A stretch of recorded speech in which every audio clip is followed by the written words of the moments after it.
How do you compare earnings across different sectors, even across companies in this exactly the same sector? Because, GAAP accounting standards allow for so much flexibility. Yeah, I mean, imagine two winemakers, and one is using FIFO inventory, one's using Exactly. LIFO Yeah. Yeah. inventory, and nobody drinks wine, compares wine that's 2 or 3 months old. It's measured in years, and so if you've got 8 years of inflation that one company is using, I mean, so you literally have a situation where one winemaker could be reporting lower profit on earnings, but actually have higher real cash flow because the lower profit results in lower taxes paid. You can have a second company, identical business, identical, that's reporting higher profit, but actually has lower cash flow than the other firm because with the higher profit, they actually pay more in taxes, but the GAAP accounting allows for that. And so that's as close as you can get as two winemakers. In fact, if you think about any industry in the United States right now that have had inflation, let's say, in the last few years, in their cost of goods sold, in their work in process, and their raw materials, which of course they've all had, and companies can elect to use one inventory method or another that totally changes their earnings and makes it totally incomparable. Right. And that's just one item, we'd argue, out of maybe 130 different accounting issues and concerns that need to be fixed, the way Ben Graham told us to way back when. I think what piqued my curiosity about the uniform accounting principles was always, Warren Buffett's reference to look through earnings, how to actually Yes. pierce through the veil of a financial statement, being able to take that apart and put it back together again in a way that actually reveals the true nature of a business is really useful one way or another, whether Yes. it's very positive or very, very bad. Yeah, and I would argue that the real issue is the regulators and the FASB and the IASB. Meaning, I think this is an issue of don't hate the players, hate the game. Yeah. If you don't like that the earnings are wrong, I don't go around blaming CFOs or CEOs. It's when they're given so many rules, you could argue they have a fiduciary duty to show for their shareholders to show the best numbers. And if they're allowed legally to show one way or the other, right, one type of earnings or a different type of earnings, and they say, well, let's pick the one that shows a higher one. What are they supposed to do? Not show that? And if those rules are legal and 100% agreed on by the SEC and 100% codified by the accountants, then how do you blame the CFO for that? Because we think the rules are a problem. And you mentioned Buffett, saying, he said very bluntly, don't use and trust GAAP accounting based measures. Charlie Munger said the same thing. GAAP is a crude approximation, GAAP accounting, of what's happening. Seth Klarman. So basically all the followers of Ben Graham, whether they're literal students or figurative students over time, Marty Whitman said GAAP is not truth or reality. I mean, you can name all the greatest investors in history, and they rail on the numbers, the earnings numbers needing to be adjusted.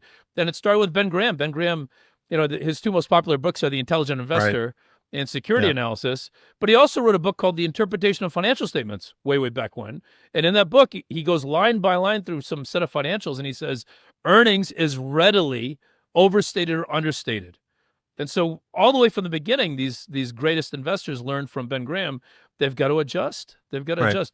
We did not invent the term uniform accounting. Shelby Davis, I think, was the first I saw it mentioned. I don't know if I assume your listeners know of Shelby Davis, who was the second president of the CFA Society, the CFA Society that Ben Graham and his friends started. And as second president, he started writing in all these CFA journals and CFA publications. And he said, the accounting is not consistent from company to company. And he said, I'm going to use a methodology, and I think if I get this accounting adjusted, I'll be able to pick stocks better. He took $50,000 from his wife, $50,000. He loaned, his wife loaned him $50,000, and he died with turning that into $850 million. Turned that over to his kids, and now the Davis funds are running over $100 billion with the grandson, Chris Davis. And they still talk about earnings quality, but they don't go around releasing their secret sauce or the secret formulas. You've been instrumental in developing this new accounting standard as a tool for investment professionals in particular, who would find it most useful to be able to put everything on a level playing field so that you can actually compare one company to any other company just on on the key ratios, on the key findings, and be able to decide whether, I mean, that goes across, small cap, medium cap, mid cap, large cap, being able Yes. to assess the quality of a business with one ruler or one set of rules, Yes. makes it a lot easier to sort through all the confusion and all the chatter that happens around earnings time. So it's fascinating, to have sort of a glimpse from you of, the kind of thinking that informed Warren Buffett, Charlie Munger, Benjamin Graham in terms of actually, tearing apart a financial statement. My very special guest this episode is Joel Litman of Valens Research. This is the Insight is Capital podcast. The views and opinions expressed in this broadcast are those of the individual guests and do not necessarily reflect the official policy or position of AdvisorAnalyst.com or of our guests. This broadcast is meant to be for informational purposes only. Nothing discussed in this broadcast is intended to be considered as advice. Joel, welcome. It's really great to have you on the show. Thank you, Pierre. I know we That's my pleasure. Really, thanks for having me. We've already started chatting, and before we get further into the discussion about the uniform accounting rules, I wanted to start off by, As exciting as that may well, be. I think it is. I'm excited. Yeah, I know. I didn't want to lead off with that, and make it an episode about accounting. But what's more important is why that matters and what's useful about what you're doing. But I wanted to ask you, before we get into that discussion, it's been quite the start to 2024.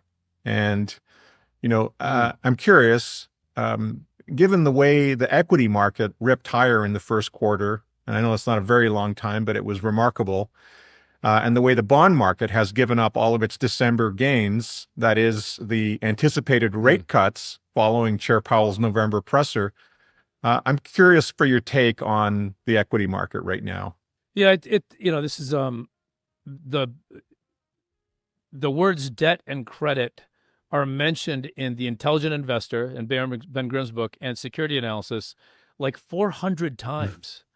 400 times. In fact, debt and credit are mentioned more than the word earnings in those two books. So clearly, the greatest investors on the planet, right? Ben Graham as the teacher of Buffett and Charlie Munger, and then all the guys from Tweedy Brown that studied under him, and Walter Schloss. I mean, you go on and on with the list of unbelievable investors that all learned from him. And when you look at those books, it says clearly to understand what's happened in the equity markets, you have to understand credit. And if you don't understand credit and debt, how can you be good at understanding equity? And that's clear, right? In their missives. And when you look at what's happened in the bond markets, while the commercial banks are dealing with what you might call rolling recessions in commercial real estate and other areas, the bond markets this year are showing some of the tightest spreads, meaning the least expectation of defaults based on the credit default swap of public listed companies that can access the public bond markets, the tightest spreads we've seen in maybe 15 years. And CDSs have probably only been around 20. So you have to go back to prior to 2008, 2007, all the way back to like 04, 05 to see high yield spreads that are so close to investment grade, with the suggestion that the chance of major bankruptcies and defaults of large, big companies is very, very low. And so that explains, some of what you're seeing, which is large, big companies that are not at risk of default and have been able to access the public markets. It's a reason they're ripping is because people might have thought that they're going to go bankrupt or there's going to be a lot of defaults and whatever, and widespread what happens in a recession, especially when you had a handful of banks, going to like SVB and Signature and what have you. But when that stops with only 5 or 6 banks, and all that threat goes away, there's no reason not to say, all right, well, here's why the stock market is ripping upward. Now, do I think the stock market's kind of expensive at these levels? Of course I do. But expensive stock markets have a habit of getting a lot more expensive before the bottom breaks. And in almost every case, you think about whether it was the Great Recession or the Great Financial Crisis, or back to 2000, 2001, or you go back to 91, the savings and loan crisis, or the 1970s, there is almost always a corporate credit crisis that occurs just before or in time with the equity bear market that kicks in. And we're not having it now because these credit swaps. So while interest rates are higher, because the risk-free is higher because the Fed's been raising. The actual default risk as the Right. market prices is some of the lowest levels we've seen. And that does not spell disaster for the S&P 500. It says, actually, things are okay. Now, I think it's expensive, and I could expect a rollover this year. We've been expecting a rollover. But you could also see the market just keep tracking upwards when you don't have that overhang. Now, that's not the same with private firms, because commercial lending, commercial banking is at some of the tightest, worst levels of underwriting that you saw since 08 or 2000 or 91. It's bad. But if you can access the public debt markets, you're okay. And so when you think about it, you can have another situation, much like we saw during the pandemic, where and even other times where the S&P 500 does okay and does even really well, even though the overall economy is facing rolling recessions and problems. Yeah, I mean, there seems to be a lot of optimism. I mean, I think the first quarter saw a lot of FOMO type activity in the market, and you know, it was even suggested in another conversation that I had earlier this year that, you know, the behavior that we're seeing in the market with, you know, the rip in the, you know, the rip up in the S&P 500, and in particular the Magnificent Seven, was actually a, you know, counterintuitively, it was not a risk-taking behavior, but risk aversion driving those stocks higher because of, you know, the perceived certainty, you know, that AI, for example, as a block was giving, you know, these names, you know, those names. And then consequently, I think in the new year, we've seen some activity in Apple, which is, you know, which goes against the Magnificent Seven. There's been some, you know, question about the earnings, and Tesla's also fallen out of the Magnificent Seven as well. And both of them have a lot of exposure to China. And yeah, I think that's part of the issue, is that China is NVIDIA benefits from tariffs and everything else, and things going badly, if you will, for China. Apple and Tesla, which in many ways are dependent both from a supply chain and from a customer, you know, consumer standpoint, will both get hit in a way that some of the other firms wouldn't. I think that's a big overhang. The China issue. China is where you have a credit crisis of epic proportions, worse than the Great Depression of 1929. Yeah, so we run credit analysis on 5,000 plus companies in China. When you look at it, it is a disaster. It's a disaster. It looks horrible. And so anything tied to China is going to have some kind of hangover. Well, you had the Evergrande situation, Evergrande last year, which blew up. Country Garden. I mean, you know, these beautiful sounding names of companies. It just, you know, to me, it was reminiscent of Countrywide. You know, right? Yeah. The you know, the subprime, right? And you've got that same situation happening. You know, I mean, I think it's far worse in China. Just when you consider the you know, the magnitude at which the Chinese credit market, you know, Chinese credit and Chinese real estate grew, exposure obviously there, and then you know, you also have the counterforce of nearshoring, which is happening as well, where you have a lot of you know, capital that might have gone into, you know, countries farther afield, just China, is now finding its way into Mexico. And even China is reallocating capital to countries like to Mexico in order to exploit North America.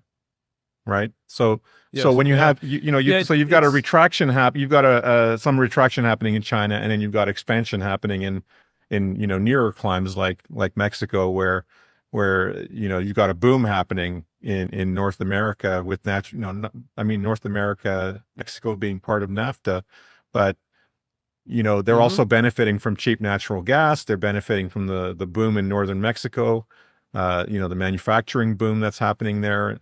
Even not Tesla's building a new plant there, along with all the other automakers that are already there. You know, they being some of the largest ones. But anyways, I mean, I wasn't sort of going to get into the Magnificent Seven in particular, but I think there's some concern, obviously, that those valuations are quite rich, and And then we're seeing a broadening out, obviously, in the other 493 plus names, where you see some breadth happening in the market, which is very positive. Are you concerned, like when you look at what's happening in the banking system? I mean, the BTFD, which was the Fed's sort of facility that they created in order to allow banks to continue to hold their held to maturity assets forever without taking a beating on them, right? How long can that last? Like, is that something that technically, potentially it could last as long as the Fed wants it to, right? It's not really, or the Treasury, it's not really something that it seems to have, the concern there, like what are they hiding? But, the counter explanation for all of that is the BTFD, right? Is the Fed's facility. We calculate and we add up all the debt service of all listed companies, listed and non-listed, but public debt issuers from one standpoint in the U.S. So without getting the banks just yet, the banks are dependent on their clients and whether or not they can pay back. And what we've seen in the first quarter of this year is a refinancing boom like we haven't seen in 30 years. In fact, I think you have to go back to like 1990, which is the S&L crisis, to see the amount of refinancing that's been gone down. And that refinancing has truly pushed we can say extend and pretend, but they really have truly extended out the maturities. And where there used to be a fairly significant debt head wall in 24, 25, and 26, with companies having a large amount of debt due, they have successfully pushed that to 28 and beyond. And the debt doesn't come due until then. In fact, 28 right now is, I guess, a very scary head wall, but that's 4 years away before we have to worry about that. And that allows companies to get used to 5% interest rates. We did not think in September that we were going to see 5 or 6 rate cuts. We were very open about that with our clients and our audience, saying that we think at best maybe 1 or 2 rate cuts at best. As long as employment stays as strong as it does in the U.S. And yes, you could argue it could be people with 2 or 3 part-time jobs, and it's not the kind of quality of employment. But the fact is, people do have jobs. They are able to pay off their credit card charges, though delinquencies have been rising and whatever. They're not rising like they were in the past. I mean, just as an example, we've had 5 banks have to get taken over by the FDIC, Silicon Valley Bank and Signature and whatever. And people are like, well, Signature Bank went under. And my response was, okay, which Signature Bank? Because there's 5 that have the name Signature. And yet people are talking about it like, oh my goodness, Signature Bank, someone is like a household name. And it's like, yeah, but only because there's 5 different banks with that name. So only 5 banks have gone under. More than 1,000 banks went under in 1991. And under meaning the FDIC had to take them over. 1,000. So if the U.S. can support that back in the 90s, and now the balance sheet of the United States and the FDIC and whatever are so much stronger, in so much better condition, they are, right? Then to absorb 5 banks or maybe another 5 banks if it happened, no one's worried about the big 10 banks of the U.S. going under. I mean, everyone's worried about regionals and what have you. And they should be because of commercial real estate and what's been going on there.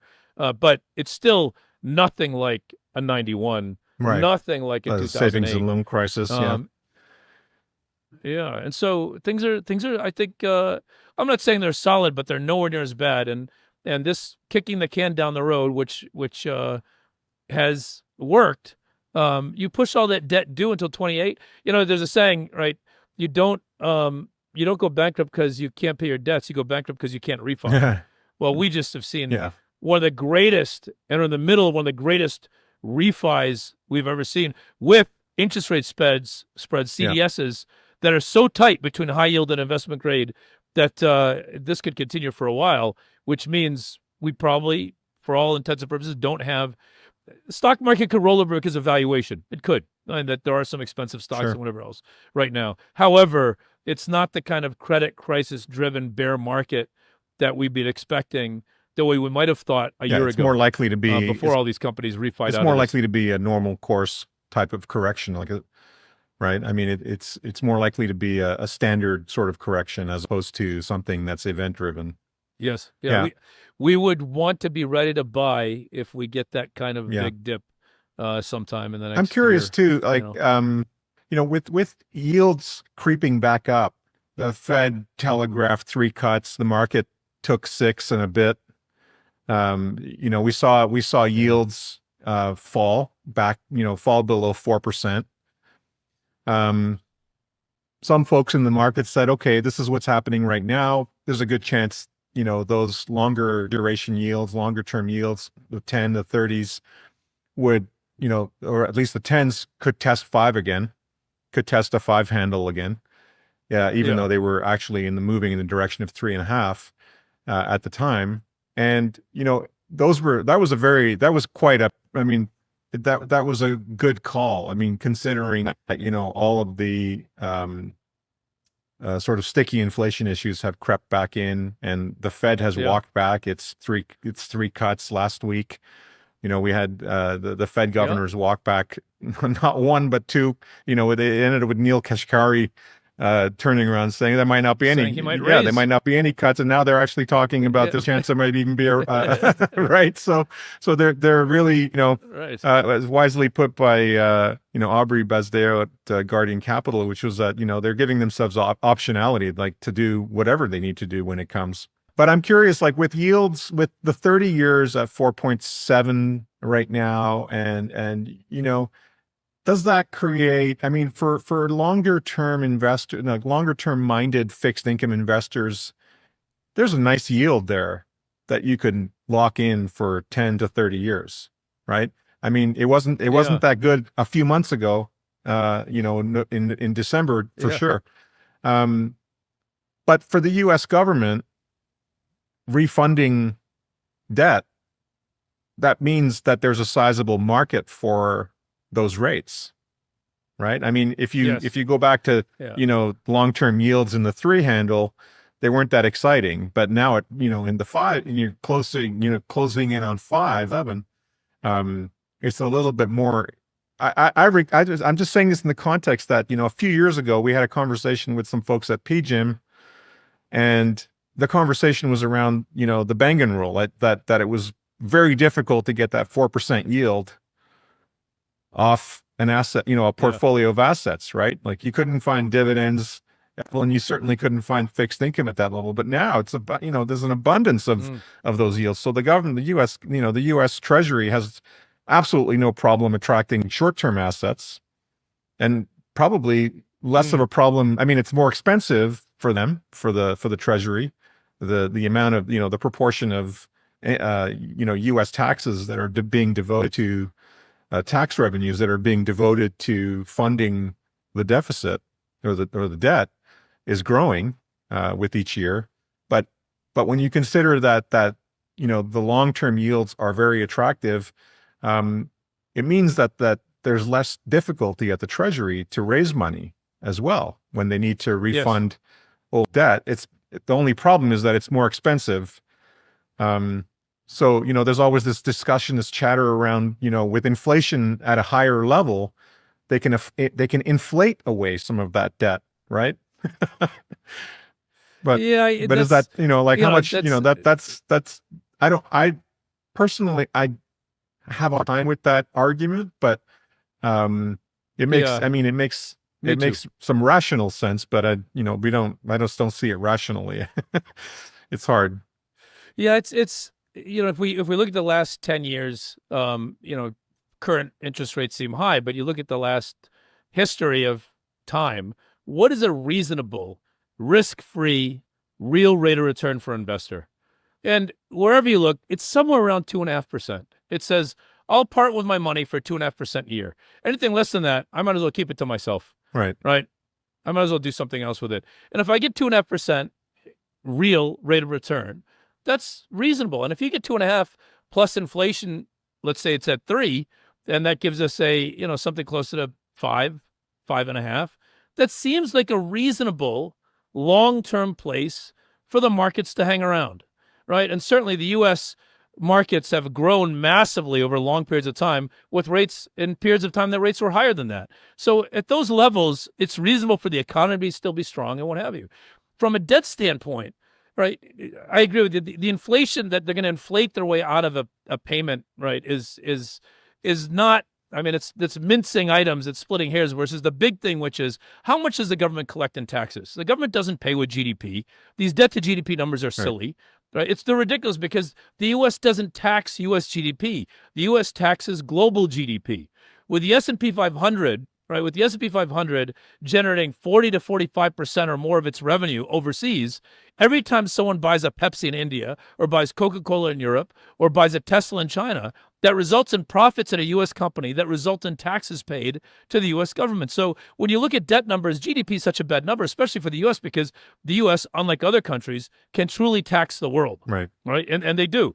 And so when you look at corporate income and how big it is, our economic profit just on the top 3,000 companies in the U.S. is over $1.2 trillion. That's economic profit after cost of capital. So what that means is the ability for U.S. companies to pay $400 billion, $500 billion in taxes and still have plenty of money for innovation and in hiring and mergers and acquisitions is incredible.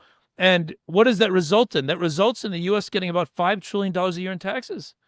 $5 trillion. So even if the blended rate right now, right, to cover 30-something trillion of debt is, call it $1 trillion a year. Yeah. That's still $1 trillion against a $5 trillion number, and a number that's clearly growing because wages are growing, incomes are growing, corporate profits are growing and expected to for the duration, which means U.S. taxes on a lower tax rate than Russia, than China, and other parts of the world. So on a lower tax rate, especially after the Trump tax cuts on corporations from 37 to 20%, the U.S. is collecting more in actual dollars of taxes. In fact, the U.S. right now is collecting more in taxes than the next 30 countries combined. Federal only. Federal only. Federal alone, not even state. So when you think about that, the money available to make sure that debt is covered even at these quote-unquote higher rates, and where, as you said, are good rates of return, I think is why the Fed will always be able to float at these levels, and nobody's worrying about a real default. Right? No one's worried about, the Treasury is not going to pay that back. The Treasury can't afford it.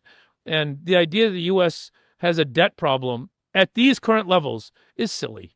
Yeah, just so a factoid on that. The increase in U.S. federal taxes from 21 to 22, just from 21 to 22, was about $850 billion. So you know what that means? That means just the increase in taxes in 1 year was more than enough to cover the entire debt service of the United States, right? Yeah. And so that pie is getting bigger, faster in a big way, and because of it, it covers up a lot of the errors of the U.S. politicians who are spending like drunken, whatever. And it's unfortunate, and hopefully they figure it out. And so I don't want U.S. Congress to hear my analysis or my team's analysis, because then they might actually start spending like crazy. But at current levels, the U.S. has no problem making these debt payments.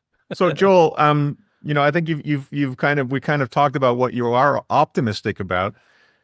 What do you see as reasons to be pessimistic right now? Well, if you're looking at companies or businesses that are dependent on commercial lending, underwriting standards at commercial lenders is still really, really bad. Their balance sheets are heavily devoted to CRE.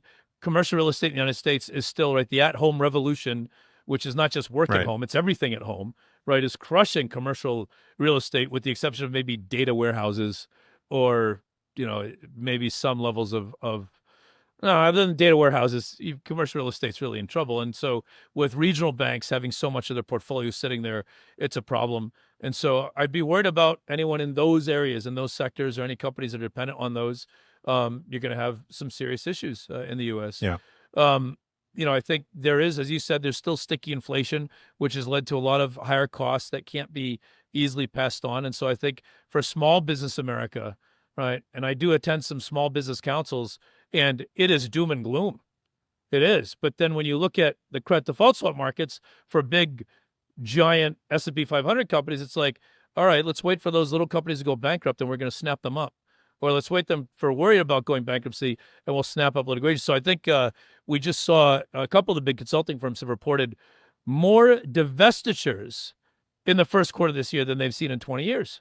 More divestitures. Right. So there are definitely companies that are selling off businesses at fire sale prices to protect themselves because they're not big enough to access those markets. And so when you're looking at $1 billion or 500 million or 250 million and below, and you start getting those smaller names, they don't have access to the public credit markets, and the commercial lenders in the U.S., the 60 biggest banks, simply aren't lending and don't have the balance sheets to bail out, if you will, and to do the extend and pretend as much as they'd like, and certainly can't refi as much as they'd like or as much as companies need. And I think that's where you're going to see some real issues. And that, if it's bad enough, could have an overall draw on the whole economy, and then it'll even hit the S&P 500 at that point. But right now, it seems to be pockets, really, really bad pockets that have not. Autos, for instance, my goodness, is autos in a bloodbath right now. It's not just EVs that have car prices that have fallen. I mean, gas-powered cars have seen car prices that used to be, a year ago, we're getting priced way above MSRP.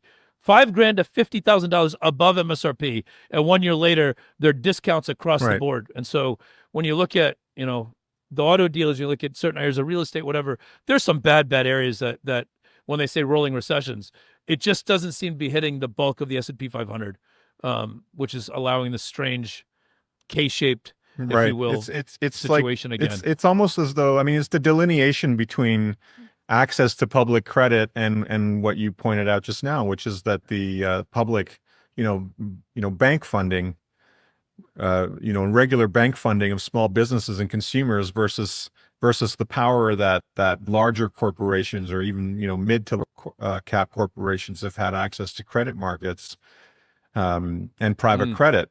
Does what you're talking about, does it bode well for private credit and private equity as well? In terms of opportunities arising where well-run small businesses, small and medium-sized businesses, find their way into the private credit and private equity, sanctum, and get their debt refinanced through the private equity and private credit markets, right? I can see where there could be like a windfall for private equity and private credit as a result of the poor lending standards at the big banks, at the bank. At least at the commercial banks, it's straight, down the line. You got to pay interest with terms. Once you start going to the private equity, private placement firms, KKR just talked about how, that it is filling a void. They and the other big private equity firms are filling the void in financing that companies aren't getting from commercial lending. But when you have to go to one of those firms, you're not just getting straight interest. You're giving up warrants. You're giving up equity. Sometimes you're giving up control of the business at some level. You're giving up covenants. These are not covenant-like documents. This is really, heavy paper. And you'd argue in many cases, some of these firms, right, the Richard Gere in Pretty Woman style of lending it's debt to own. They're lending them because they know they're going to blow their covenants. They know they're not going to get paid back. There's some predatory lending going on there. There's no question, right? There's no question that's their business. For some businesses, it's the different. Maybe it's not so much. Maybe I shouldn't have said refinancing, but maybe it's the difference between financing at all. Like if you're a growing business and you need capital and you can't get it from the traditional banking channel, then you go to private equity. Yeah, it will cost you more, but you'll stay in business, and you'll if you have good advisors, or if you're dealing with a good private credit organization or private equity organization, you're also going to get the consultancy as well and co-ownership, right? Ideally. Yes. And so that area's boomed. You're looking at well over a couple $1 trillion now in private equity, private debt, right? Private equity firms are traditionally private equity that are now doing private placements. It's really heavy paper, right? So years ago, Radio Shack did a deal with one of these lenders like Cerberus because they're closed out a little to the regular commercial lenders, and the CFO unfortunately did not read the fine print, and buried in the document was a covenant that said Radio Shack couldn't close stores, literally couldn't close stores, and so Radio Shack put in a turnaround campaign. They said, we're going to right-size Radio Shack. We're going to turn Radio Shack into Phone Shack and Computer Shack. They didn't say it exactly like that, but basically selling PCs and selling phones is a really good business. And we'll open up little stores that'll look like Mac stores, and we'll kind of transform. And there were half of the Radio Shack stores were producing a profit, and half of them or so were not. But So out of 3,000 stores, they said, we're going to shut down, maybe 1,000 of these, and we're going to have a good business. And Cerberus, whoever it was, came in and said, oh, no. You're not allowed to shut down a store. In fact, I think it limited to 100. And so Raider 6 said, yeah, but if we don't shut down the stores, Right. we can't pay you back. We can't make our debt payments. And they said, that's correct. You can't. So- And that was the end of Radio Shack Yeah. forever. So I would say, yes, it's available, but man, does a CFO have to be sharp about what that paper says, because it is not light paper debt. It's Right. really heavy paper debt. And they got to read through the absolute fine lines to make sure that their survivorship is not just being given up for an extra couple of years and then they give it away for a song. Yeah. Right? So, Joel, I want to give you a proper introduction and then we'll continue. For those who don't know you, Joel, I'd like to introduce you properly. Joel is the Chief Investment Strategist and Managing Director at Valens Securities and Valens Research. He advises institutional investors in fundamental analysis of equities, corporate credit, and macroeconomic strategy. And I would add that what Joel provides in the market is a totally different take on markets. Joel has appeared on CNBC as being quoted in Barron's, an institutional investor, and interviewed in Forbes. He's published in Harvard Business Review, is a top 5 contributor to Seeking Alpha, and co-authored the highly acclaimed Driven: Business Strategy, Human Actions, and the Creation of Wealth. He has taught or guest lectured at Harvard Business School, University of Chicago Booth School of Business, Wharton, and others. He is a professor at Hult International Business School, and he is a clinical professor at DePaul University and also at Emory Henry University. He conducts seminars regularly for the CFA and CPA societies, industry conferences, and major firms around the world. Joel also happens to be the architect of a new accounting standard, the Uniform Adjusted Financial Reporting Standards, or UAFRS, which pierces the veil of complexity and confusion surrounding today's widely adopted GAAP accounting principles. Anyone who's involved in doing fundamental equity research knows that each and every financial statement found in the annual reports of companies is subject to its own and unique interpretations. And we thought it would be great to get Joel, who we've already been talking on the show, to talk about why that matters and why he's gone out of his way in the course of his career to spearhead the development of a new uniform accounting standard. Along with that, of course, comes a great deal of collected intelligence and compounded knowledge, insight of markets, and a way of looking at things that is sometimes unorthodox. Again, reiterate, it's a pleasure to have you on the show. And so far, it's been a terrific conversation. Thank you so much for being here. Very kind of you, Pierre. Thank you so much. Well deserved. And Joel, as an educator, or Professor Litman, as an educator and working in your career at the firm that you founded, Valens Research, you've been instrumental in the development of and advocacy of the adoption of UAFRS over the use of GAAP, which is the generally accepted accounting principles, and in particular, in service of the investment industry, where this really matters. So first of all, I know, maybe that might sound like a strange question, but what is UAFRS in your opinion? Why does it matter? And how does it differ from GAAP and IFRS?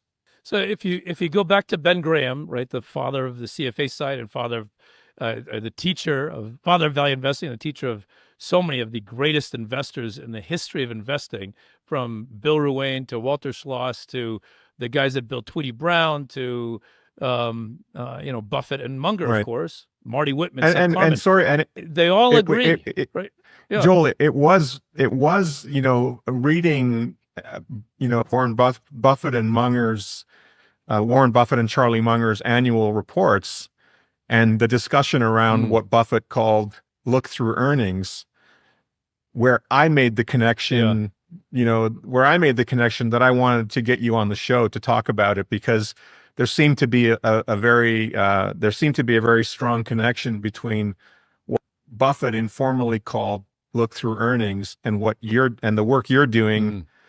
And I wonder also, maybe if you can, at some point in our discussion, if you can comment on whether or not, all of historical reading of Benjamin Graham and Buffett and Munger's work in Berkshire Hathaway, among others, has, sort of led you to this place to develop this standard? Well, I mean, so when you read what they say, obviously Buffett rails on GAAP accounting and quote unquote the bottom line, and that as reported earnings doesn't represent what's really going on in the business.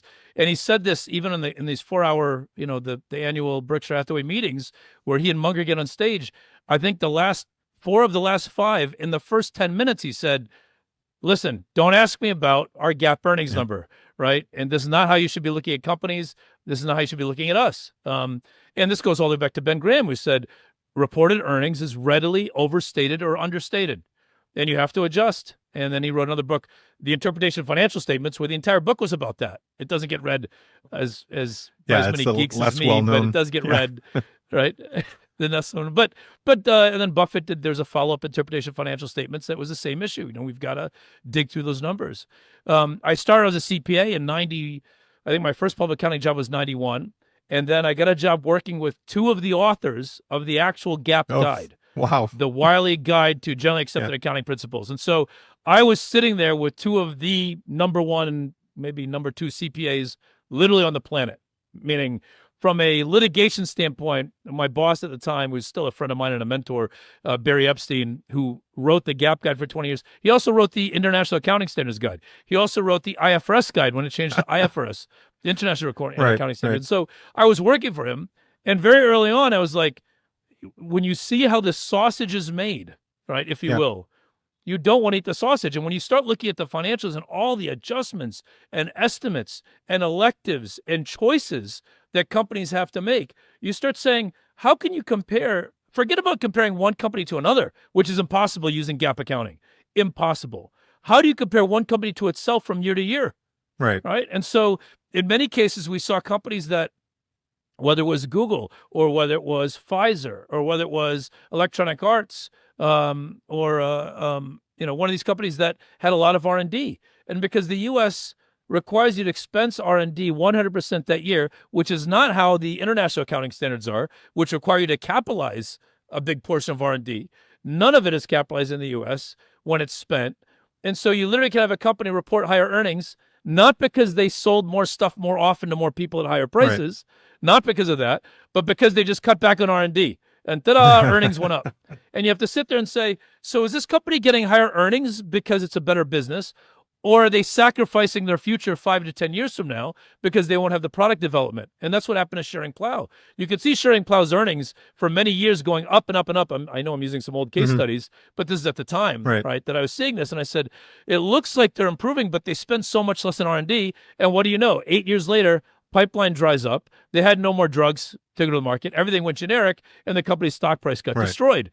But the seeds of that destruction were planted 4, 5, 6, 7 years earlier, and earnings would never show it. In fact, it would report the opposite. And so things like R&D and lease capitalization and pension accounting and inventory costing, LIFO versus FIFO, there's so many adjustments and decisions that the accountants with the auditors make that follow the rules, right? We're not saying it's fraud. We're saying that the SEC said companies are required to use GAAP accounting for better or for worse. FASB sets up what GAAP accounting is, and it gets more and more complex and difficult to understand every year. The sausage is getting made in more and more horrific ways annually. And so we said, let's follow in the footsteps of Shelby Davis, the guy that turned 50 grand at 850 million, who said the world needs uniform accounting. And of course, he was a CFA. Right. The CPAs ignored him. They ignored the fact that he made close to $1 billion. And now the Davis funds are running about $100 billion, right, out of New York, using the technologies and I'll say strategies that Shelby had founded, because Shelby was able to teach his son and his grandson how to do what he did. And so, we have to applaud them, but they're not sharing their numbers with the rest of the world. They talk about earnings quality. BlackRock is doing the work that we do. It's fantastic. If you look at 20 other professors just like me, look at LinkedIn, and BlackRock has bought them out of tenure, meaning they've tenured professors. Do you know what it takes to get a tenured professor to leave? You're going to pay them a lot of money, and BlackRock has done it. and has brought in all these professors to do exactly Yeah. what we're doing. Now, they call it earnings quality. They don't call it uniform accounting because they don't want to say they're doing what we're doing. But I'm telling you, they're doing what we're doing. It's so similar. It's unbelievable because they realize they need that. Yeah. And if you do it globally, you end up with a starting point that gives you a leg up on anyone that is using the nonsense numbers that get reported in, in all the major financial media every day. Any practitioner in the industry would have a leg up by having this additional point of view on individual securities selection. It holds over time. I mean, one of the things so when Buffett started buying Amazon, if you remember, right, about 3, 4, 5 years ago, people started saying he's lost his mind. Value investing must be dead. Right. Why is he buying a company with a PE of 100 and what have you? And when you look at the earnings number of Amazon at the time in 2018, 2019, just the straight up earnings, not even a return on assets or anything more complicated. The earnings number under uniform accounting was literally 2.5 to 3 times higher than the as reported earnings number because of the failure to capitalize R&D, because of the way leases were being handled. They've changed the accounting on leases again, because of the way stock options are priced, not because what they're really valuable but what they're priced by the auditors using Black-Scholes or whatever at that date, that Amazon looked like it had just depressed earnings. But I'm not arguing with the price of the stock. The price of the stock was the price of the stock, right? So if the price is the price and the earnings number is 3 times higher than the as reported, the real earnings number, well, that means the PE isn't 100 times, it's like 30. And for you to look at Amazon back then and say, I think they grow earnings by 50%, and more than deserving a 30 times multiple on earnings, given 20 being a rough average, you'd say maybe it's even cheap at that level. Not even knowing the pandemic was going to happen, you would have said Amazon could have been cheap at those levels. So everyone was making fun of Buffett and everything else. And there he is in all his annual letters, and there he is in all his calls saying, don't look at reported earnings. But then they're judging his stock picks like Amazon based on reported earnings and a reported PE, which is totally wrong. They don't have all the information. Which is totally wrong. Like it's reminiscent also of Buffett's acquisition of Burlington Northern. You have the string of acquisitions in Berkshire Hathaway where nobody saw things the way Buffett saw them. You can see where to your point, Joel, which is that, the earnings could be 3 times greater. You just can't see them because they're masked behind general accounting principles. That's right. Yeah. Yes, I agree. So when you can actually see the true earnings number, a sustainable earnings number, you can start to make forecasts of what they can do with that capital. And then also, GAAP accounting is terrible with the balance sheet. It gives you really goofy values of assets and intangibles and what have you. And when you clean up those numbers, you get a better understanding of, this might really be the capital that's necessary to run this business. And it might be a lot less than people think. And if it's a lot less than people think, and the company's generating more earnings than people think, this company ought to have the ability to make capital returns at levels that are far more long-term and sustainable than others would think. And so it changes the entire view of any business when you start realizing that you can't focus on the bottom line, those as-reported numbers, what Wall Street pushes every day. I mean, here's the crazy thing. If the earnings number is wrong, well, then any earnings estimates that are based on earnings number, how useful can they possibly be? Right? That Wall Street is doing all day. And I rail on Wall Street sell-side analysts. That to this day, I think we just did a measure of we took the 60 biggest banks, investment banks, and so that captures everything, even the smaller ones. And we looked at all of the ratings, the equity ratings. And right now, it's still like 92%, 93% buy and hold, and 8% sell right now. It's like, saying in a room full of 50 children, 47 of them are above average. You know what I mean? It's how this is how Wall Street thinks, because they're so beholden to their corporate client. They don't really want to ever say I'm 50-50 buy and sell, which is where you really should be, right? Or where you're 90% neutral, truly neutral, which means walk away from the stock, and in rare instances you buy or sell. That would be honest, right? But there's always conflicts of interest. An analyst rating. Yeah, I mean, it's they know where they're getting paid. They're getting paid by the corporation, and so Wall Street research to this day has not improved.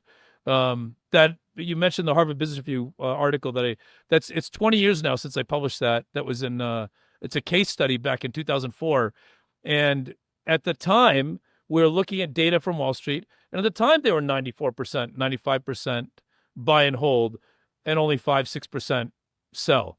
And so it's 20 years later, and we're revisiting the data behind some of the stuff we're looking at when we wrote that article, and we're like, it hasn't changed. It hasn't changed, and it hasn't changed because the real client hasn't changed, right? Their client isn't someone hearing about the rating change in the journal. Who paid for that? Or on CNBC, who paid for that? When you hear that someone just upgraded their recommendation from a buy to a strong buy, a meaningless statement, right? It's like when 95% of your buys of your calls are buys, what do they mean? And yet part of this is because they're looking at GAAP earnings, and they wouldn't know. They're not doing uniform accounting. They're not trying to get to the real numbers because they'd rather. So I know I do a lot of railing on Wall Street, and for that matter, the three big credit agencies too, for their failure to move beyond GAAP accounting is equally bad, and which has led to why the credit agencies have always been and will always be behind the ball on which companies are going bankrupt and which ones aren't, because they're looking at bad numbers that are horribly lagging in almost every case. Yeah, so which leaves everybody scratching their heads in the end. I'm curious to know, like, what are you encountering in terms of adoption? Like, do you have fledgling corporate raiders knocking at your door, like where somebody or activist investors, looking for the gold or the dirt. I do. So I was presenting at the FBI at one of their headquarters last Friday. Okay. And so what you find is when you do uniform accounting, you're asking, is anyone looking for the dirt? When you do uniform accounting, fraudulent accounting practices. I mean, as you can imagine, if you've got all the companies you're looking at, let's say you're looking at 2,000 microcap companies, right? And every one of those is reporting earnings differently. How on earth do you tell which one has an anomaly in their accounting that would tell you there might be fraud? Right. But once you do uniform accounting across all of them, suddenly things pop out that wouldn't normally pop out, right? We'd be like, this doesn't make sense. Like, I got 10 other companies that industry don't look like this, and there's no reason this chemical company, right, this $300 million chemical company, I'm thinking of one in particular, by the way, in Connecticut, should have this number. Yeah. It doesn't make any sense. Then you dig in deeper and you realize that not only that, they're using auditors who have been busted by the PCAOB for not doing proper audits. And then you say, why did they purposely choose a bad auditor? Yeah. On top of having numbers that look really funky. We produce lists of that regularly, and then we actually supply them to various regulators. I've supplied them to SEC, I've supplied them to FBI in particular. And we have seen companies that we've identified early on end up with officers in jail, literally in prison, or companies that just went completely defunct because the public realized they were useless. And so the one thing about using uniform accounting is you want to be able to find good stocks to buy, but there is also some public good from finding all the companies using uniform accounting. We can do like en masse forensic analysis that is really hard to do under GAAP accounting because someone says, oh, I see the receivables numbers going up and down like crazy. And you're like, yeah, that's an accounting elective.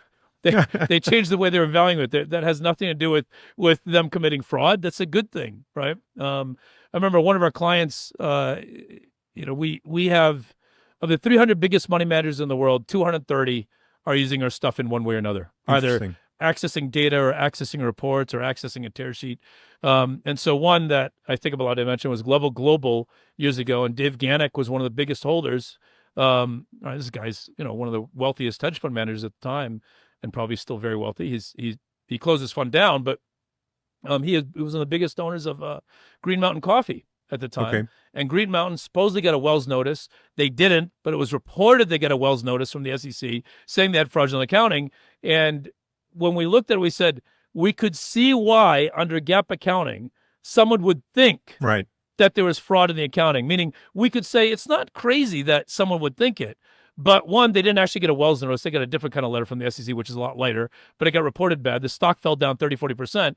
And Ganek called us and said, I want to know by tomorrow morning, do I hold or not? Right. And he was holding, I don't know, 25 million of ownership or more. And so he goes, I'm down 10 million. I'm holding 25. I want you to tell us whether I should buy or not. I should hold or not.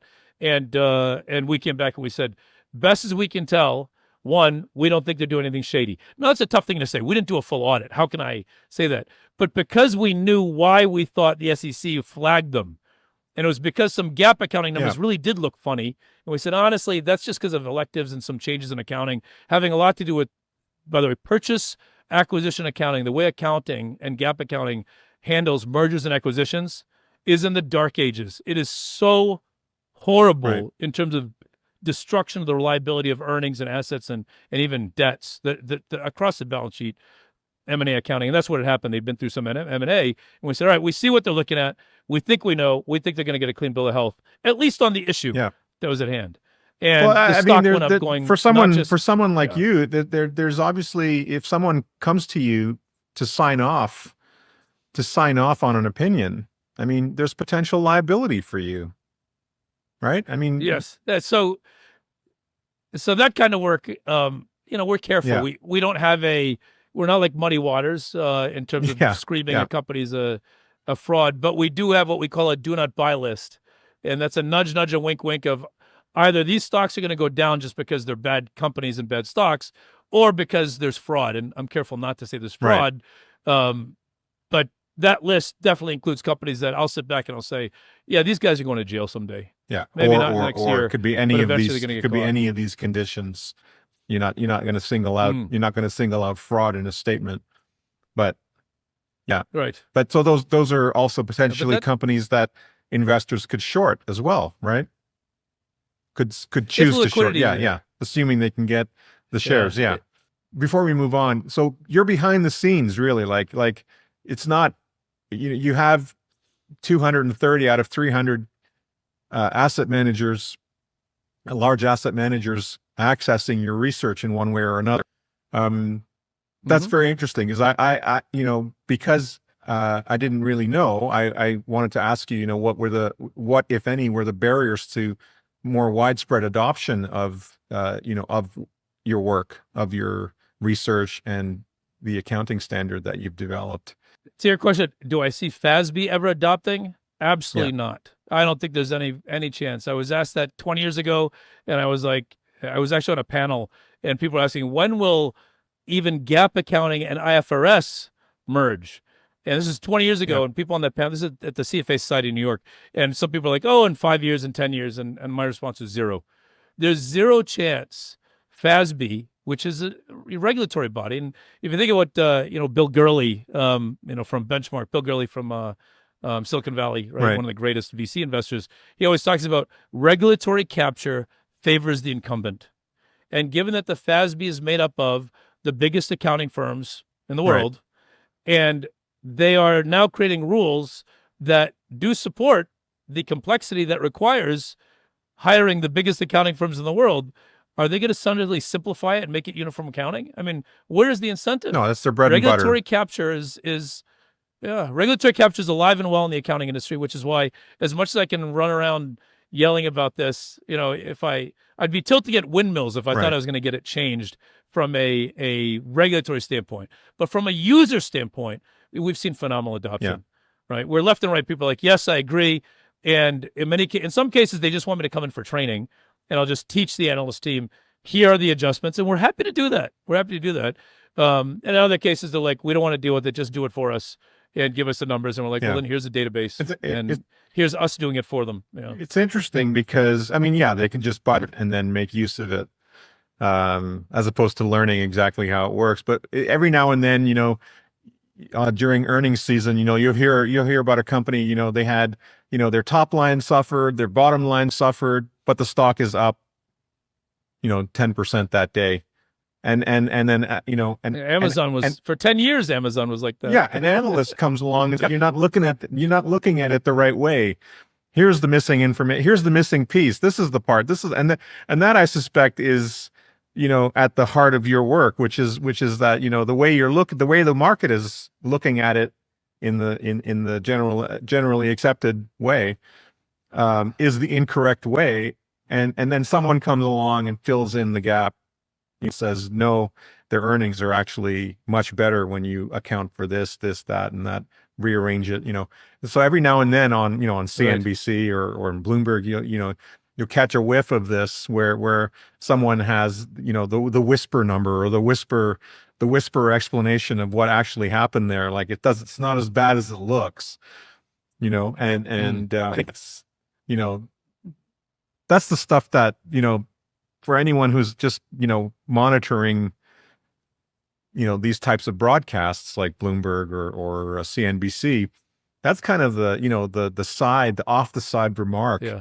that you're waiting to hear when something, not the headline, but Right. what did he say at the essay? What did that guy say in passing? What did that guest say as a joke? Right. And it's those little remarks, those, the things that would wind up on page 4 or page 5 of the newspaper, those are the remarks that people are actually listening for, which is, he sounded like he was joking, but that was remarkable. That was the standout comment. Right. You didn't. Yeah, it's funny because we say the market. So Wall Street is definitely beholden to GAAP accounting. Moody's, S&P, and Fitch, their credit ratings are beholden to GAAP accounting, and because the mainstream financial media just wants stuff to publish, so they grab it from Wall Street or the credit agencies and publish whatever they say. That's based on as reported accounting, GAAP or IFRS, international companies. But on the buy side, I'll tell you that if you meet with the top buy side analysts, the top portfolio managers across any of the bigger funds, right away they're like, yeah, of course I have to adjust. Yeah, of course I have to adjust the numbers. Right. And whether they use us in uniform accounting or they're doing it themselves. When don't, I mean, if every financial statement for each respective company is a different encyclopedia, of explanations. Yes. Obviously, there's no easy way to do that. There's no simple way to do that. There probably aren't, there's probably quite, if not that many people in the financial world who can look at a financial statement and interpret it at a glance. You have to go through, all the line items. But now I was also interested, I wanted to ask you about something that you commented on, that you were on CNBC, I think it was 2015, but it was on the analysis of audio and, Yes. catching lies through audio analysis, or catching, things that were being left out or omitted, lies of omission, or just flat out lies from analyzing audio. Not flat out. Yeah. It's more flat out. Have you continued that? Have you continued that work? Yeah, it goes part and parcel. I mean, when you want to dig into a company, right, you want to look at the numbers, and then you want to look at the words that management's saying, Right. and do the words match the numbers? Because there's a lot of interesting things that pop out if they're saying things one way and they're giving you numbers that are something else. Take that another step further, and it says, if management is providing what I'd say is guidance that sounds good, but they don't believe it themselves, wouldn't you want to know? And that gets us into, forensic accounting. It's not that different from doing forensic audio analysis. We really, search through linguistic analyses, body language and facial recognition, and audio. The problem is you can't, the body language stuff, you have to get good video of the CEO while they're speaking. Right. Right now, I only see a headshot of you. So how can I possibly use body language? I don't know what your hands are doing. Right. I don't know how you're sitting or whatever else. In many cases, companies, because of Reg FD, they have to do a webcast of their earnings calls, but they don't have to show video at all. And so sometimes you get video and sometimes you don't, and Right. sometimes it's grainy. So to do the up-close facial recognition is very difficult. The linguistic work out of Stanford that Dave Larker did, and he published in 2010, was fantastic. That word choice could actually tell you when management was less or more confident about what they were really saying, or when they're being deceptive about a certain topic. Right. The problem is that paper has been read by every solid investor relations person at any company, and now you have to say, was the CEO coached on Right. the Stanford work or not coached on the Stanford work? If they coached on it, well, then you can't use that, on them. And if they weren't coached, okay, then it works. But then you're like, well, but I need a baseline against other companies. So what we found was that audio-based technology, running an electroaudiogram, if you will, on the sound and the vocal cords and the stress. One, it's readily available. Yeah, there's some great two, services that share all the audio from all the calls. And so you can get it. Yeah. It's perfectly legal. because you're not doing a private call between two Right. people. It's under Reg FD. It's already public, so you're allowed to do whatever analysis you want to it. And when you run that kind of voice stress analysis, we've run well over 40,000, maybe 50,000 earnings calls and conference calls of various kinds, to include on Jerome Powell, by the way, because we talked about Jerome Powell. We run it on Powell That's interesting. and the Fed anytime they say anything. And it flags when there's deception like night and day. And I'll tell you, it's been a fantastic tool to then say, does this match what we're seeing in the numbers? Do the numbers Right. match the words? Do the feelings of management match the words that they're saying? And using that together. I wouldn't say, let's go and short the stock of every management team that lies, because they lie about stuff that's sometimes social smoothing. Right. Right. We have the best employees in the world. We often see that flag. When management teams say they have the best employees in the world, they generally don't believe it. But that's okay, right? What Yeah. else are they going to say? We It's don't have the best employees in the it's like world. public relations. Yeah. It's Yeah. social smoothing. But when they talk about moving into China and being excited about it, and deep down they're nervous as all get out, you could say, I think they're really worried about this move to China. And then you can actually look at China's numbers and say, I can understand why. This is not a non sequitur. It's not like they just happened to Right. flag and they're either coughing while they're speaking or something. There's something there. And so when you corroborate the evidence across the numbers to the words to the feelings and these kinds of tools, you can see some amazing things. In Jerome Powell's case, by the way, last fall, when they said that, and he said, we're looking at cutting rates, he did not believe it at all. When he said that he felt inflation, when he did not believe it, when he said inflation was coming down, and they said, yeah, we're seeing good signs of inflation, he was deceptive when he said that. He did not believe that at all. About what when he though, talked right? I about- mean, what is he being deceptive about? Yeah. Well, that's Yeah. it. But when he talked about employment, and he said, we feel that the employment numbers have tightened or whatever, he was very confident. So here he is saying, I really believe employment's getting tighter. At the same time, I'm being deceptive when I say that inflation is quote unquote getting better, right? And then he says, oh, by the way, we're going to cut rates. So we're like, these things do not align at all. And then you go into the biggest refi market we've ever seen. So now he's got the ability to say, look, I'm not going to cause widespread bankruptcies by keeping rates where they are, because everyone's kicked the can down to 2008, right? Yeah. It's not in the public markets and whatever, and the big companies. And so he now has the ability, and part of the way we use those forensics, for him to be able to keep rates where they are. I don't think he's going to raise rates. I mean, I think that's just letting people offset this idea that it's going to be cut so many times. But I don't think there's much chance he'll cut more than once. And even if it was once, it's a token. Interesting. Very interesting stuff. What's the reaction like from students in your classes? For those who actually are interested in the, financial analysis side, they've already learned, all the standard accounting practice throughout their Yes. education. So when they come to your classroom and hear about uniform accounting, what's the reaction like? The less experience they've had, the easier it is to get them to see the light, if you will. Yeah. All right. So you think about the allegory of the cave.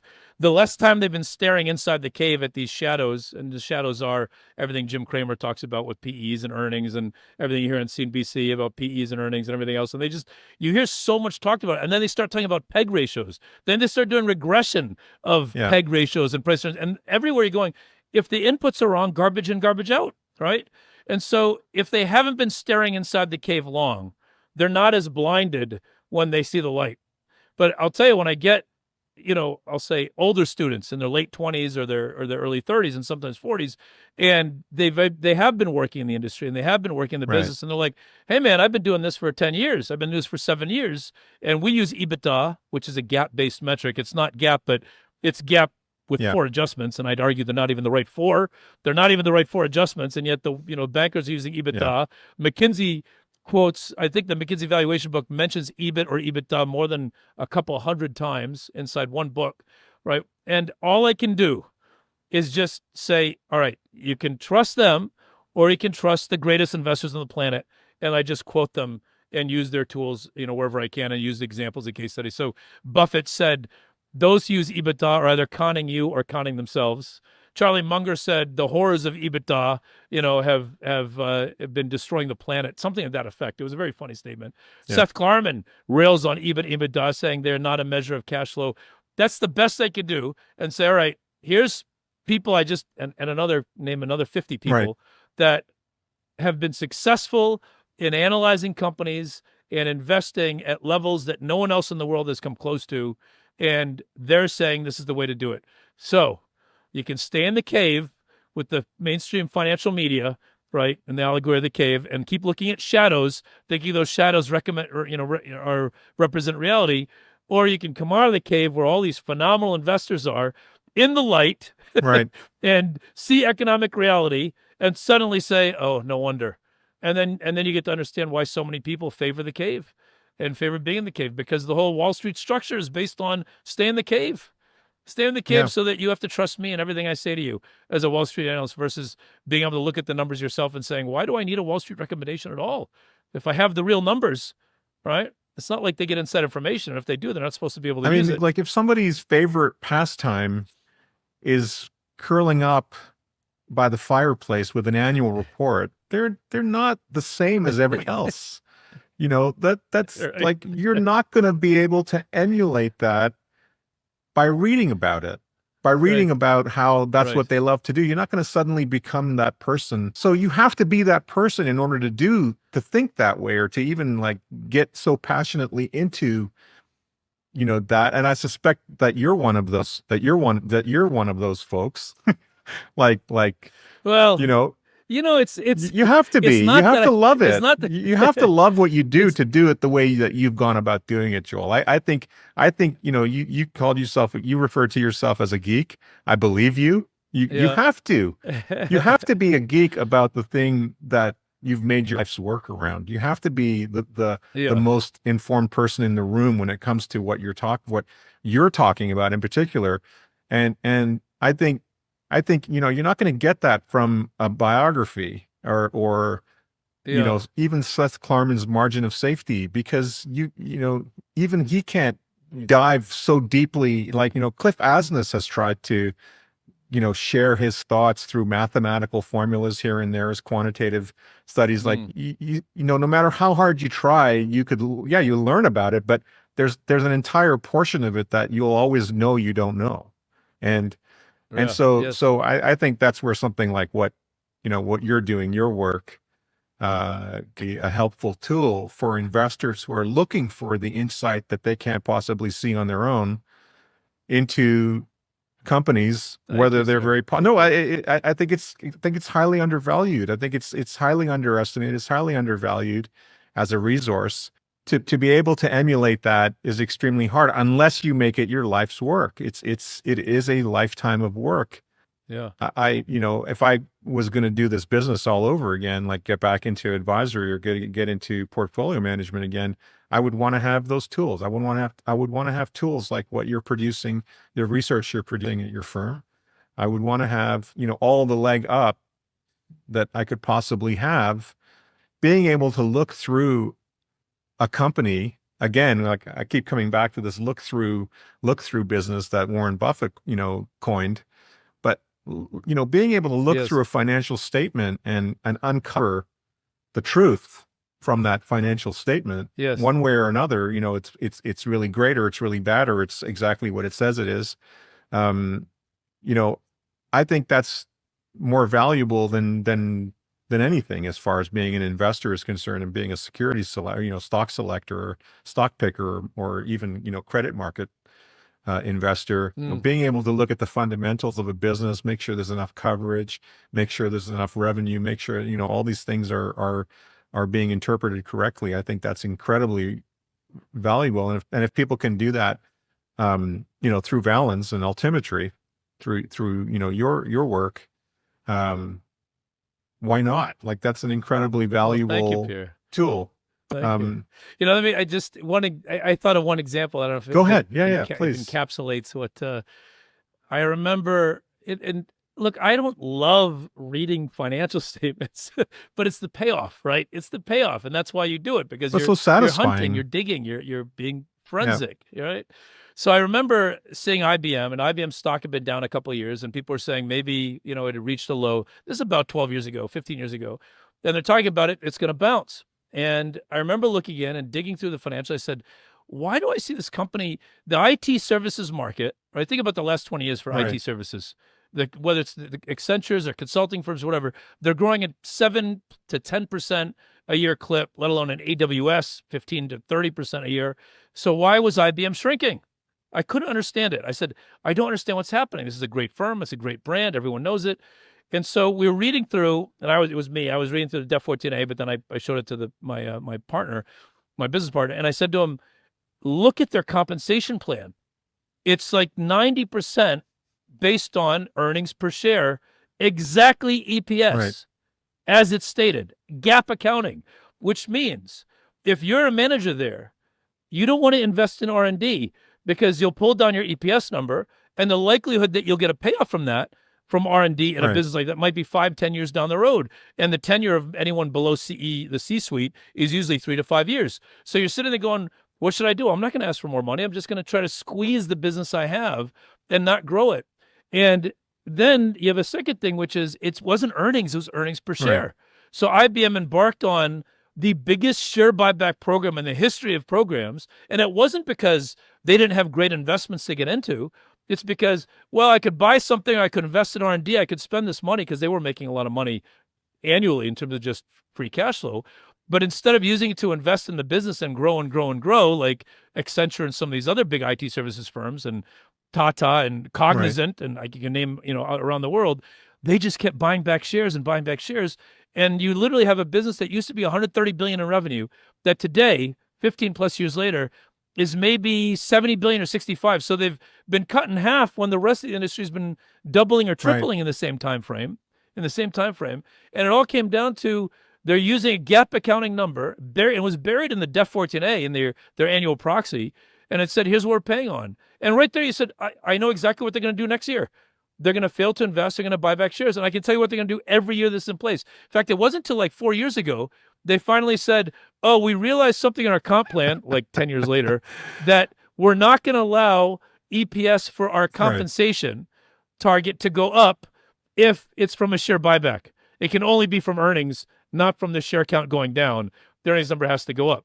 And we're like, okay, so that's half the battle, but it still didn't cure the fact that R&D under GAAP accounting is 100% expensed, which means no one's going to invest, and so you still have 5 years later the same problem with IBM. It's a shrinking business, giving money back to shareholders, but while the stock price just keeps falling because they've given up a market they could have dominated, right? And that was from just digging through, I don't know, page 85 of a 8-point font PDF. Yeah, I mean, it's about their comp fascinating. plan. That's actually fascinating. That their use of generally of GAAP is was to their detriment. Yes, That they would and run the business down by half the revenues over that course of time because they were paid to. That's crazy. Because their incentives paid them to. Yeah, it's really. But it's amazing and so even it's amazing that the management consultants didn't catch that. That there wasn't people in the field of Boston Consulting or McKinsey to turn around and say, "What are you guys doing? You're using the wrong comp. Yeah. You're using the wrong comp plan." Well, does IBM not see some of those firms that as competitors? You would argue Accenture would be one of the firms that would tell you you're doing something wrong. But is Accenture going to consult IBM? No. Is McKinsey going to consult IBM on how to have a better strategy, or are the firms you're mentioning ecstatic that IBM is walking away from that business every year, leaving more of it for the rest of the firms that you mentioned specifically to take that market share, right?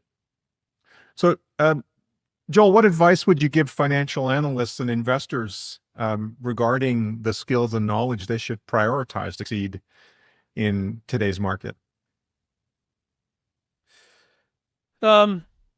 Well, I mean, very tactically, I would say keep focused on the United States. I think the U.S. is entering very tactically for the next 10 years to 20 years or more from the shale renaissance, from gas, from the reshoring, the nearshoring, from all the mistakes that Russia and China are making, that the U.S. is benefiting from in some strange way. I mean, right, Europe is now dependent on U.S. natural gas. That wasn't the case before. And so all the things that are happening, you're looking at a situation in the next 10, 20, 30 years where the most investable part of the world is going to be the United States. And people keep saying, oh, but China's at a bottom. It's going to bounce back. I think that's crazy talk. I don't think the equity people that are doing that have not seen just how bad the credit crisis is in China at every level of municipality, government, federal, and because the country isn't able to collect as much in taxes because people aren't making incomes and companies aren't profitable. Well, then where are they getting their taxes from? They're literally taking assets. Well, when the government is taking assets from people as opposed to taxing income, it's not sustainable. So around the world, we're seeing a re-globalization around the United States and all the U.S.-friendly countries, which are, for the most part, all of the developed world. I mean, what part of the developed world is not aligned with the United States? And the U.S. companies in the S&P 500 are going to benefit from that massively. So even if we think there could be a correction, I mentioned that we're looking for a buying opportunity. But, for young investors, people are like, what should I do right now? I'm like, find a way. You're 25 years old. Find a way to invest $1,000 a month into the S&P 500 and just do that every month and ignore all the nonsense in television and feel good when the market falls because you'll be buying at cheaper prices and feel good when the market's up because it's on the way that it should be, and do that for the next 20 years, right? That's the biggest takeaway, that the U.S. is still the best place to go. Our global database is 32,000 companies, right? I'm physically all over the world in any given month. Right. If there was a place in the world that we thought was super investable for large dollars, we'd be the first to start publishing a newsletter and saying, here's the emerging markets where you should be buying or whatever. To this day, all our stock picks, that maybe 30 or so, because a lot of clients get us for our data and they just want all the data. And some say, all right, the data's fine. Just tell me what to buy. So we just tell them, right, here's our opinion of what to buy based on our data, but should they want that? And I think 99% are U.S. companies, maybe a couple of U.S. listed foreign companies, but almost all U.S. listed. And it's not because we don't cover the world.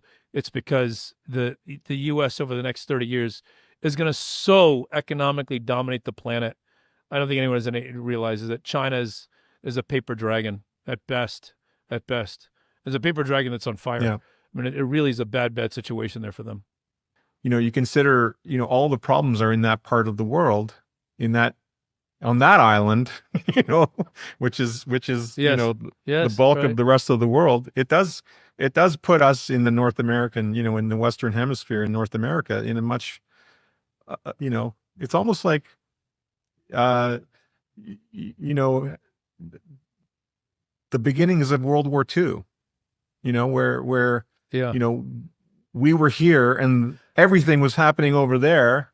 And if they blow themselves up economically or physically, kinetically in a war, either economic war or economic war or military, that is us standing here.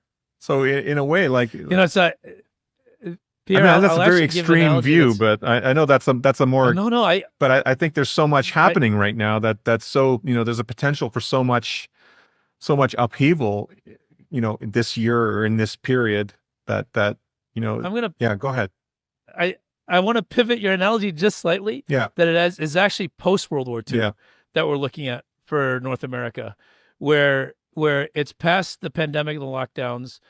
There's threats of all kinds of activity every day, but in reality, it's a stalemate. It's a Cold War that we're looking at again, much like the Soviets, right? And frankly, much like the Soviets in China from the end of 1940s through 1960s, 70s, 80s, right? The time where the U.S. really became the number one superpower by far, right? Where, yes, after World War I, there was some, Pax Americana, but after World War II, it was hands down the U.S.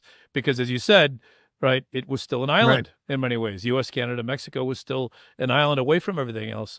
And so if you think of it as post-World War II, that there were lots of skirmishes in post-World War II. But for the most part, it was a Cold War stalemate. And when that happens amongst the communist countries that start getting closed off the way China and Russia is from the rest of the world, who benefits? The rest of the world actually has a chance to flourish. And then who ends up dominating in that? The U.S. economy, just because it's already so big and it has so much active entrepreneurship. Not to say that there aren't investable Canadian companies. It's just such a small pool relative to the thousands of of stocks you could pick from. Exactly. And so I think a post World War II analogy versus a pre World War II might fit, because I think it's more like a Cold War. When they talk about Taiwan, most likely Taiwan and China in a stalemate, I don't know that people realize just how economically fragile and physically fragile China is, right? Only two things going to happen to cripple China completely, right? Taiwan fires missiles at the Three Gorges Dam. That's number one. Right. And you will destroy the entire manufacturing base. And I mean, literally 100 million people live in the flood Right. zone of the Three Gorges Dam. You'd have a tsunami on land, and that's it. And Taiwan is within range, because Taiwan definitely has U.S. Tomahawks. Right. I don't know if you know, Pierre. I also I consult the Pentagon, and I'm inside the Pentagon regularly, and so I get to hear this stuff that isn't confidential. It just doesn't get widely spread out. One strike, one good strike to the Three Gorges Dam, and China does not have Iron Dome type of anti-missile technology the way that the Israelis have. Taiwan right now could fire 20 Tomahawks, non-nuclear, just conventional, regular, and end up killing 100 million people and destroying everything in the Yangtze River Basin. And number two, the U.S. puts in sanctions on the straits of outside Singapore and Indonesia, and you cut off 70 to 85% of all the oil going to China with no way to make it up. That's just two little acts, and China is horribly crippled. So the likelihood, given they've seen how the world has somewhat rallied around the sanctions against Russia, right, and how even China, with the banking system, has backed off a little bit, has started backing off on funding and doing business with Russia, because some of those banking sanctions are really coming into place now, only now. I think you're looking at more like a Cold War of China and Russia, and the whole world becoming less Russia, less China, but re-globalizing around, frankly, the non-totalitarian warmongering world, non-warmongering, non-totalitarian world, which is what you'd call the West, but also includes Japan and South Korea and most of the ASEAN nations, right? Which is another billion people, by the way. Not India, but the ASEAN nations is I'd argue the ASEAN nations probably have more population than China as it is anyway. I mean, China's not 1.4 billion people. I don't think it's 1.2. It's probably closer to 1. The numbers are just so bad. Anyway, I'm rambling a bit, but it all goes to that U.S. and North America, right, being the place to look, in the United States from a stock standpoint, and the S&P 500 being the most fruitful area to be in. And don't get caught up thinking China's at a bottom and it's an opportunity. I think that's a head fake, or that Europe is going to, as you said, it's going to get out of its mess anytime soon, because I don't think so. I think it really is very sideways for quite a long time. But that's a tactical recommendation. I don't know if that's what you're looking for. No, I just wanted your take. I wasn't, I wasn't looking for any particular view from you, just your view. Joel, thank you so much. It's been an honor and a pleasure to talk to you. Thank you, Pierre. Thank you so much for your incredibly valuable time and insight. It's a pleasure. I'm happy to do this anytime you'd like. If your listeners like it, you can have me back. Yeah, I mean, I'd love to do a follow-up with you. Yeah, I think we could have more. Definitely have more of these conversations. Great. Thank you, Pierre.